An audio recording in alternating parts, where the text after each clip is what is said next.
Kembali lagi, wa anfiqu mimma razaqnakum min qabli ayyatiya ahadakumul maut. Infakkanlah sebagian dari harta kalian dari apa yang telah kami rizkikan kepada kalian. Kapan mengeluarkan infak tersebut? Karena sifat seperti ini akan memunculkan penyesalan kita nanti di alam kubur, dan tentunya kita tidak akan pernah dikembalikan lagi meskipun sedetik, waktu sedetik dikembalikan ke alam dunia. Supaya apa?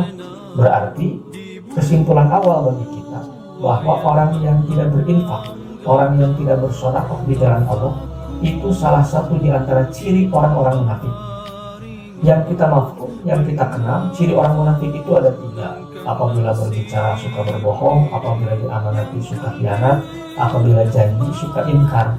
Tetapi ternyata lebih jelas lagi di dalam surat Al-Munafiqun, orang yang tidak berinfak di jalan Allah itu merupakan salah satu di antara ciri orang munafik. Kenapa disebut ciri orang munafik?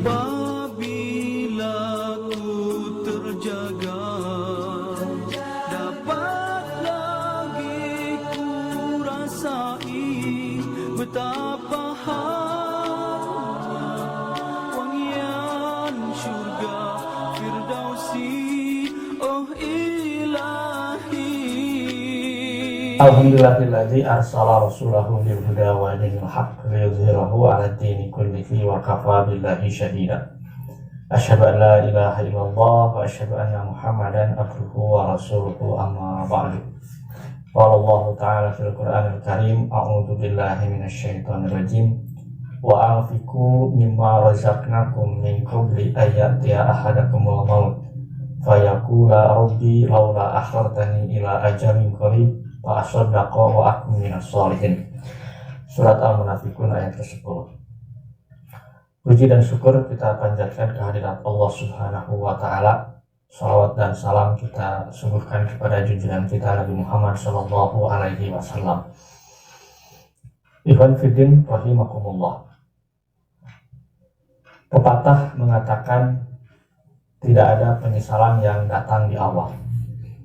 Begitu pula mungkin cerminan kehidupan kita semua. Di alam dunia kita hidup hanya sementara sesuai dengan sifat dari dunia yang diambil dari sebuah kata dalam bahasa Arab, dana yadnu dunyaan, yang artinya sebentar, hanya persinggahan semata. Oleh karena itu, hanyalah orang yang bisa memanfaatkan waktu di dunia ini yang akan berbahagia nanti di akhirat. Karena cita-cita yang paling tinggi bagi kaum muslimin adalah menyeberangkan semua cita-cita dan harapan kita, bukan hanya sekedar nun jauh di sana yang masih bersifat di alam dunia, tapi kebahagiaan manusia sebagai kaum muslimin adalah kebahagiaan kehidupan sesudah mati, yaitu nanti di yaumul akhir. Ada 2 tempat yang setiap manusia akan menjadi tempat pemberhentian terakhir, apakah surga atau neraka. Ikhwan fiddin rahimakumullah. Penyesalan-penyesalan manusia yang akan dirasakan ketika mereka menghadapi apa yang disebut dengan pintu kematian. Sebelum tentunya menghadapi satu kehidupan yang abadi, yaitu nanti di akhirat, ternyata penyesalan ini dirasakan oleh manusia yang tidak bisa memanfaatkan waktu ketika diberi kesempatan hidup di dunia dengan umurnya masing-masing. Yaitu yang pertama, Allah Subhanahu wa ta'ala memberikan nasihat kepada kita semua, memberikan tuntunan kepada kita semua, bahwa manfaatkan kehidupan kita ini atau jatah umur yang kita berikan ini dengan senantiasa berinfak, mengeluarkan sebagian harta, menyisihkan sebagian harta dari apa yang telah Allah rizkikan kepada kita semua. Ikhwan fiddin rahimakumullah. Infak itu adalah sebuah kalimat yang mempunyai makna negatif dan positif. Karena infak itu diambil dari kata nafako atau anfako yang bisa mempunyai arti masuk dan keluar. Seseorang mengeluarkan harta dan memasukkan di jalan Allah, itu namanya infak. Tapi bisa bermakna negatif, yaitu ketika seseorang mengeluarkan keyakinannya yang ditampakkannya itu adalah sebuah keimanan kepada Allah Subhanahu wa taala, tetapi hatinya ternyata mereka itu keluar ingkar, tidak menerima apa yang dihidayahkan oleh Allah Subhanahu wa taala, makanya disebut munafik.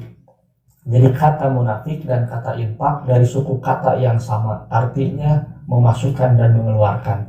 Tergantung kita menempatkan di mana kalimat tersebut dipakai, dan tentunya kita mengambil hal yang positif dari kalimat tersebut. Ikhwatul iman rahimakumullah.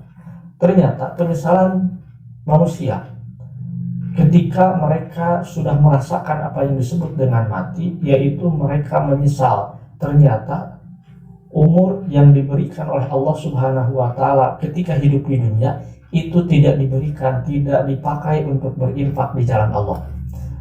Karena seseorang mengeluarkan harta itu tentunya mempunyai dua jalur. Satu, jalur di jalan Allah Subhanahu wa taala mengeluarkannya. Di jalan bukan Allah Subhanahu wa taala, di jalan yang salah pun sama, pada dasarnya itu infak juga. Tetapi tentunya yang kita harapkan adalah mengeluarkan hartanya itu di jalan Allah Subhanahu wa taala. Banyak kekhawatiran, banyak rasa takut yang dirasakan oleh setiap manusia ketika mengeluarkan harta. Dia mengeluarkan harta, ada sebuah keraguan, ada sebuah ketakutan, hartanya itu akan berkurang, hartanya itu akan semakin sedikit.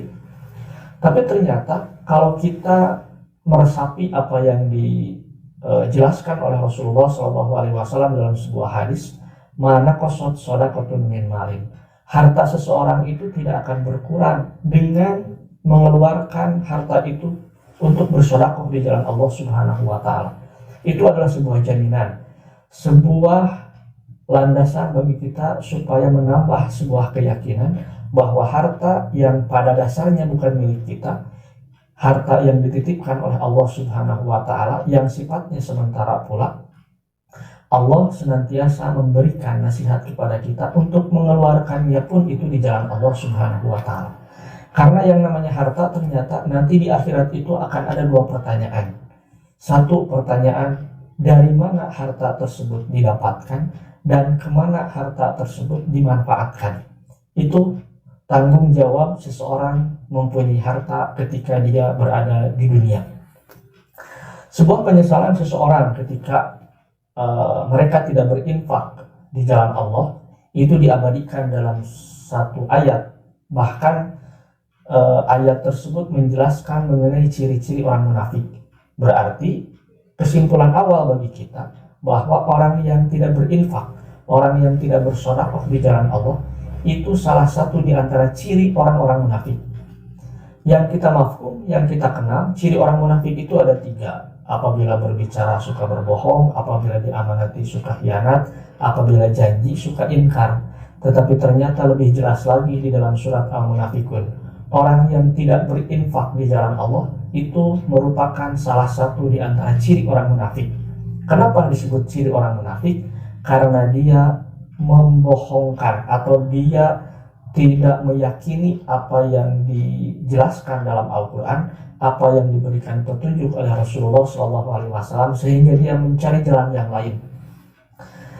Dalam surat Al-Munafikun tersebut dijelaskan secara terang benderang, wa anfiqu mimma razaqnakum min qabli ayatiya ahadakumul maut, dan infakkanlah mimma razaqnakum, dari harta yang telah kami rizkikan kepada kalian, min qabli ayatiya ahadakumul maut, sebelum mati, sebelum sakaratul maut datang kepada kalian. Yang digarisbawahi, ternyata harta yang kita miliki pada saat ini mimma razaqnakum, yang kami rizkikan kepada kalian, bukan yang kita usahakan. Karena apa yang kita usahakan, kalaulah Allah Subhanahu wa taala tidak menentukan bahwa harta tersebut tidak menjadi milik kita, tentunya itu selamanya tidak akan menjadi milik kita. Tetapi apa yang kita pegang, apa yang kita miliki, itu sudah menjadi rizki yang ditetapkan oleh Allah Subhanahu wa taala. Kembali lagi, wa anfiqu mimma razaqnakum min qabli ayatiya ahadakumul maut. Infakkanlah sebagian dari harta kalian dari apa yang telah kami rizkikan kepada kalian. Kapan mengeluarkan infak tersebut?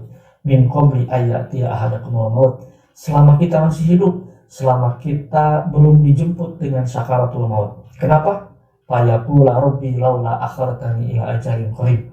Ternyata ada sekelompok orang yang ketika sakaratul maut sudah berada di hadapan dia meminta untuk ditangguhkan kepada Allah Subhanahu wa taala.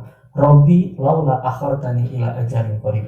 Ya Allah, ya Tuhanku, kalaulah Engkau menangguhkan kematianku ini, fa'asaddaqa wa akun minas sholihin, aku akan memanfaatkan waktu hidupku untuk bersedekah di jalan Allah. Wa akun minas sholihin, dan aku akan menjadi orang yang soleh meskipun dengan waktu yang hanya sekejap. Ini menggambarkan bahwa sedekah itu merupakan kunci keberhasilan seseorang, kunci kebahagiaan seseorang, supaya terjauh dari apa yang disebut dengan penyesalan di akhir hayatnya. Dan yang paling penting bagi kita, bahwa pembeda antara seorang yang munafik dan orang yang mukmin beriman kepada Allah itu dengan cara bersedekahnya.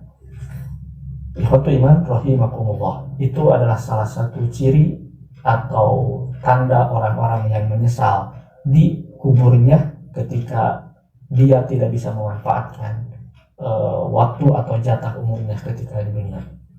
Ikhwatu iman rahimakumullah.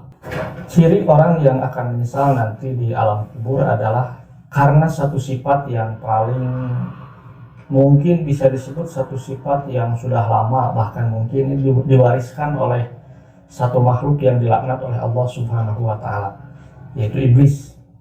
Ada satu sifat yang disebut al-kibru. Tapi tentunya bukan masalah al-kibrunya dalam pembahasan ini yang akan diperluas. Akibat dari al-kibru tersebut, apa yang disebut al-kibru? Al-kibru itu adalah kesombongan. Al-kibru batrul haqqi wa ghamtun nas. Yang disebut dengan al-kibru atau kesombongan itu adalah batrul haqqi, menolak kebenaran, wa ghamtun nas, dan menganggap sepele atau menganggap hina kepada orang lain.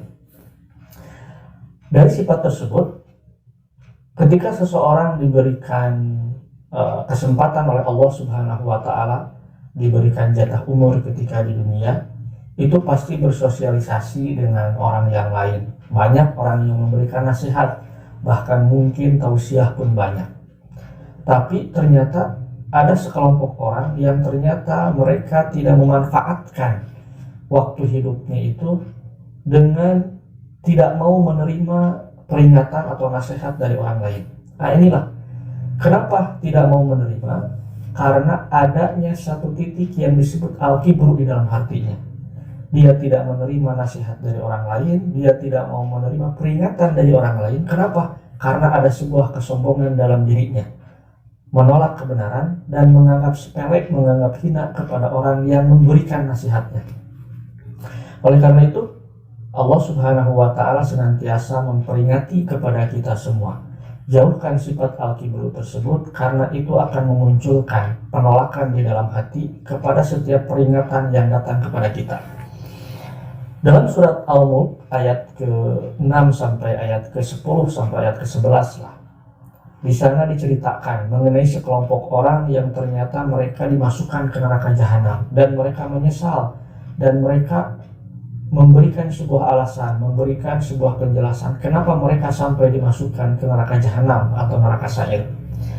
Dalam surat Al-Mulk di sana dijelaskan, walladzina kafaru bi rabbihim adzabu jahannam wa bi'sal masir.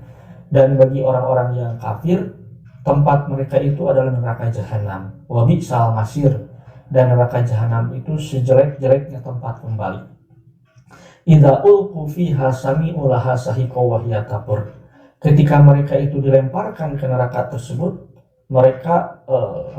mereka mendengar suara neraka yang mengerikan, dan suara neraka itu menggelegak, gambaran sebagai satu tempat yang sangat panas. Takadu tamayyazu minal ghaid kullama ulqiya fiha fawzun sa'alahum khazanatuha alam ya'tikum nadir. Hampir-hampir neraka itu terpecah. lantaran marah neraka tersebut. Kenapa? Setiap kali dilemparkan ke dalam neraka tersebut, sekumpulan orang-orang kafir itu sekumpulan orang-orang kafir, penjaga neraka itu bertanya kepada orang yang dimasukkan ke dalam neraka, kenapa kalian dimasukkan ke tempat ini? Apakah tidak datang kepada kalian orang yang memberi peringatan kepada kalian? Mereka menjawab, qalu bala. Mereka menjawab, bala. Betul, benar sekali. Banyak orang yang memberi peringatan kepada kami. Qad ja'ana nadhir, banyak yang memberi peringatan kepada kami. Fakadzabna wa qulna ma nazzalallahu min syai'in. Tetapi kami senantiasa mendustakan, menganggap orang yang memberikan petunjuk, apakah itu seorang nabi, apakah itu seorang ulama, fakadzabna, kami senantiasa mendustakan, bahkan kami membencinya. Fakadzabna wa qulna ma nazzalallahu min syai'in. Allah tidak menurunkan sedikit apapun kepada kami. In antum illa fi dhalalin kabir. Dan mereka itu in antum illa fi dhalalin kabir, dan mereka itu ada di dalam kesesatan yang sangat nyata. Wa qalu law kunna nasma'u aw naqilu ma kunna fi ashabis sa'ir. Dan mereka pun mengungkapkan kata-kata penyesalan. Kalaulah kami nasma'u, mendengarkan, aw naqilu, atau memikirkan, meresapi apa yang diberikan nasihat kepada kami, baik seorang nabi, baik seorang ulama yang memberikan nasihat kepada mereka, ma kunna fi ashabis sa'ir, kami tidak akan menjadi penghuni neraka sa'ir. Ikhwatu iman rahimakumullah. Ini adalah sebuah gambaran besar, sebuah peringatan kepada kita. Ternyata penyesalan itu akan muncul disebabkan satu sifat yang disebut al-kibru, dan al-kibru tersebut memunculkan satu sifat keturunannya, yaitu menolak setiap nasihat yang diberikan oleh orang lain kepada kita. Dan tentunya kita senantiasa berdoa kepada Allah Subhanahu wa Ta'ala untuk dijauhkan dari sifat-sifat seperti ini, karena sifat seperti ini akan memunculkan penyesalan kita nanti di alam kubur. Dan tentunya kita tidak akan pernah dikembalikan lagi, meskipun sedetik, waktu sedetik dikembalikan ke alam dunia. Supaya apa? Supaya kita bisa memanfaatkan waktu hidup kita dengan kebaikan, dengan amal yang soleh. Itu adalah sebuah harapan yang tidak akan mungkin terjadi. Ikhwati iman rahimahullah.